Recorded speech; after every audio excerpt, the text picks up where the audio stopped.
Hello बच्चों, चलिए प्रश्न को देखते हैं। दिए चित्र में त्रिभुज एबीसी में कोण ए समकोण है। AB, AC और BC को व्यास लेकर अर्धवृत्त खींचे गए हैं। दिया है कि AB बराबर 3 सेंटीमीटर और AC बराबर 4 सेंटीमीटर। छायांकित भाग का क्षेत्रफल ज्ञात कीजिए। इस प्रश्न को हल करने के लिए जो मुख्य अवधारणा होगी, मुख्य अवधारणा, सबसे पहले हम जानेंगे कि त्रिभुज के क्षेत्रफल का सूत्र क्या होता है। तो त्रिभुज का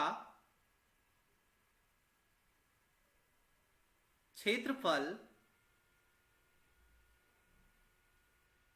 ये बराबर होता है 1/2 गुणे आधार और गुणे ऊंचाई।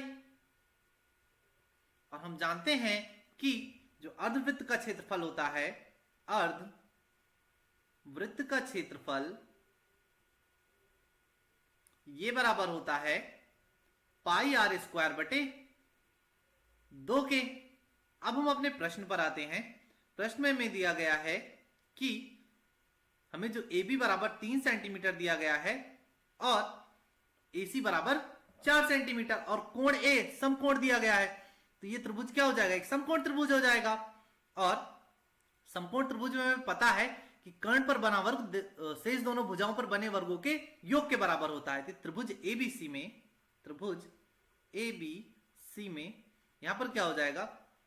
BC का वर्ग बराबर AB का वर्ग धन AC का वर्ग। हम यहां से इसका मान ज्ञात कर सकते हैं। तो यहां से क्या हो जाएगा? BC का वर्ग बराबर AB का मान हमें पता है 3 और 3 का वर्ग हो जाएगा 9 धन AC का मान हमें पता है 4 का वर्ग हो जाएगा 16 और यहां से 16 और 9 जोड़ेंगे तो 25 हो जाएगा। तो BC² बराबर 25 हो जाएगा। तो यहां से हमें BC बराबर क्या मिल जाएगा? वर्गमूल लेंगे तो आ जाएगा 5 सेंटीमीटर। तो यहां से हमें क्या मिल गया? BC बराबर 5 सेंटीमीटर। अब हमें ज्ञात करना है छायांकित भाग का क्षेत्रफल। तो छायांकित भाग का क्षेत्रफल हम ज्ञात कर सकते हैं यदि हम इस त्रिभुज के क्षेत्रफल और त्रिभुज का क्षेत्रफल और धन इस जो AB को व्यास मानकर अर्धवृत्त खींचा गया इसका क्षेत्रफल और धन जो AC को व्यास मानकर अर्धवृत्त खींचा गया इसका क्षेत्रफल जोड़ लें और उससे और जो BC को व्यास मानकर जो अर्धवृत्त खींचा गया है उसके क्षेत्रफल से घटा दें तो हमें इस छायांकित भाग का क्षेत्रफल मिल जाएगा। तो अब हम यहां से क्या लिखेंगे? जो छायांकित भाग का क्षेत्रफल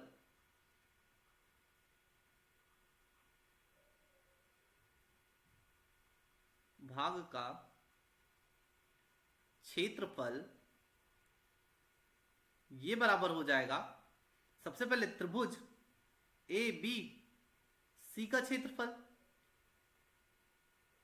और धन यहां से क्या हो जाएगा? BPA का क्षेत्रफल, क्योंकि जो AB को व्यास मानकर खींचा गया अर्धवृत्त तो BPA का क्षेत्रफल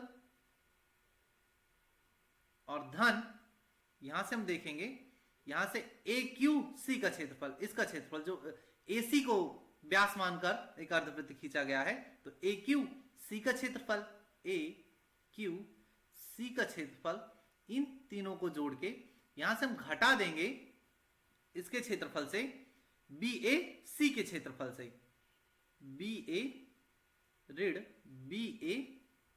का क्षेत्रफल। अब हम यहां से इसको हल करेंगे तो त्रिभुज ABC का क्षेत्रफल क्या हो जाएगा? हमें पता है जो त्रिभुज के क्षेत्रफल का सूत्र होता है ये होता है 1/2 गुणे आधार गुणे ऊंचाई। तो यहां पर आधार क्या हो जाएगा? यहां से आधार 3 हो जाएगा और ऊंचाई क्या हो जाएगी? 4, क्योंकि यहां पर एक कोण क्या है? ए समकोण है। तो यहां से हो जाएगा 1/2 गुणे 3 गुणे 4 और ऋण धन यहां पर होगा B अर्धवृत्त BPA का क्षेत्रफल। तो BPA का क्षेत्रफल, तो ये AB क्या है? इसका व्यास है तो इसकी त्रिज्या क्या हो जाएगी? इसकी आधी हो जाएगी। तो क्या हो जाएगा? 3/2 हो जाएगा। तो अर्धवृत्त का क्षेत्रफल हमें पता है सूत्र क्या होता है? πr² की जगह पर क्या हो जाएगा? 3/2 का वर्ग और पूरे का बटा, यहां से 1/2 यहां पे आ जाएगा और धन AQC का क्षेत्रफल क्या हो जाएगा? 1/2 यहां पर रहेगा, πr² का मान क्या हो जाएगा? ये हो जाएगा 4/2 का वर्ग और ऋण अब BAC का क्षेत्रफल जो अर्धवृत्त है, तो यहां से क्या हो जाएगा, हम देखें तो इसकी त्रिज्या क्या हो जाएगी, ये हो जाएगी 5/2, क्योंकि व्यास 5 है तो त्रिज्या 5/2 हो जाएगी। यहां से भी हम लिख सकते हैं 1/2 पाई और r² का मान 5/2 का वर्ग।